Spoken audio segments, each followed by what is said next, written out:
La première fois que j'ai rencontré Vivien,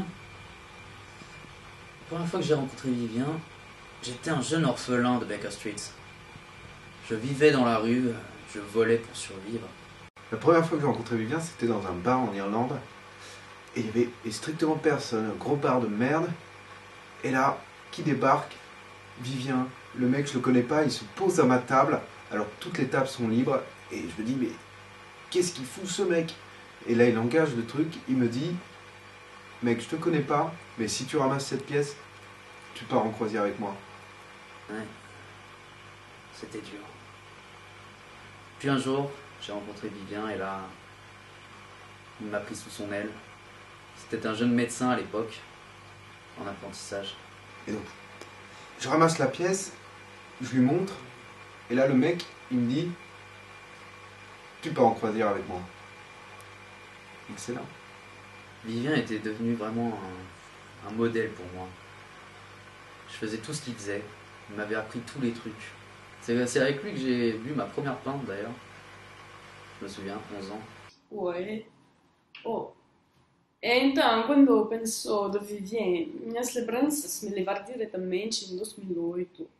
Era a época de bachilleratos, preparativos para competições, curtos anos de rigor, né? Le lendemain après, comme prévu, on arrive sur le port et qu'est-ce que je vois? Un énorme paquebot. Je me dis, putain mec, tu m'avais pas dit ça, genre il y a que des bourgeois, c'est un truc de riche et tout, genre on n'est pas fait pour ça, t'as vu mon sweat, il est gris, il a une capuche et tout. Il me dit, t'inquiète, t'inquiète, ça passe. Donc qu'est-ce qu'on fait? On fait la queue, elle a pas, il sort ses 2 billets, première classe, tranquille, on passe devant les commandants de bord, tout ça. Et là on arrive, et que le paradis quoi.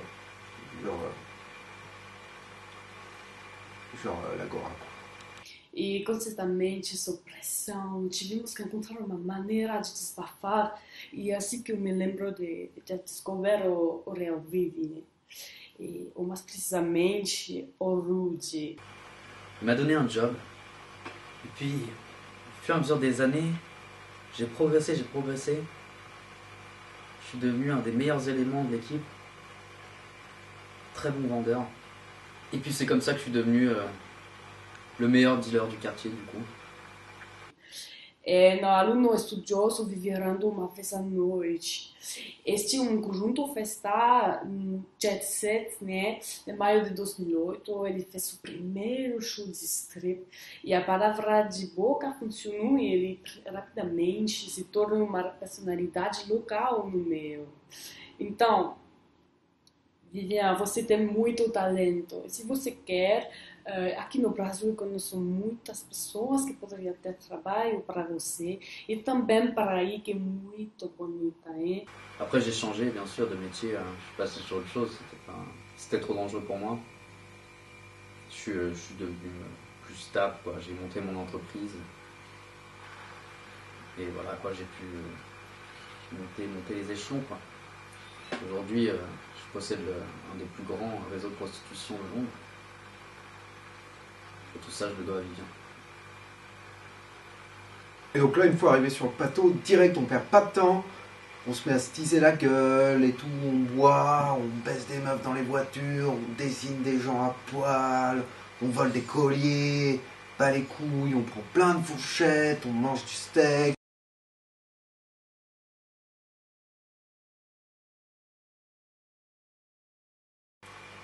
C'était trop beau quoi.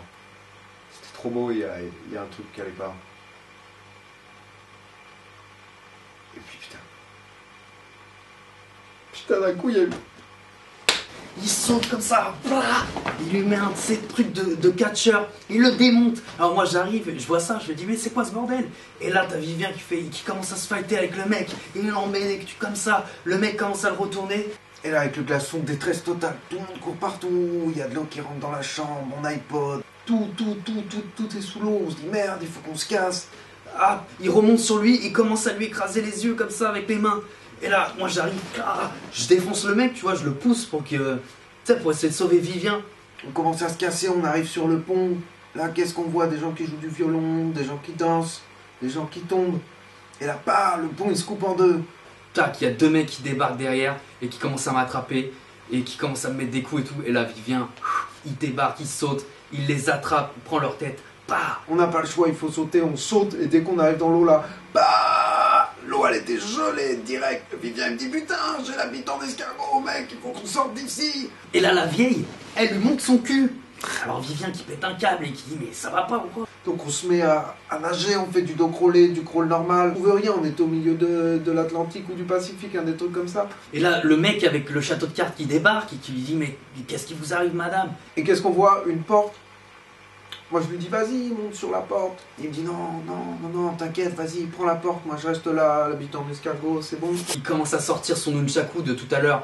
Et là, il commence à fouetter les mecs. Fra, fra, fra, fra. Tu sais, il fait des trucs trop rapides. Comment on partage la porte? Tu vas pas rester là comme ça, l'habitant d'escargot, tu vas mourir. Tu sais très bien que tu peux pas rester l'habitant d'escargot aussi longtemps sans mourir. Il commence à tous les mettre à l'amende. Il dit non, t'inquiète, vas-y, repose-toi, tape ta sieste et tout. Et j'étais là, mais Vivien, mec, t'es tellement un mec en or. Tac, il attrape le chauve du début. Fra, il lui tourne la tête comme ça, il la craque. Et après, on s'en va. Et j'ai cru que ça allait être la fin de Vivien sur cette putain de porte. Et là au loin, qu'est-ce qu'on voit? Une bande de dauphins. Comme ça, ils arrivent sans prévenir, bande de dauphins, ils nous prennent sur le dos et ils nous ramènent jusqu'à la côte. Fin de l'histoire. Parabéns, Vivi. Muito parabéns no Brasil. Beijo, beijo,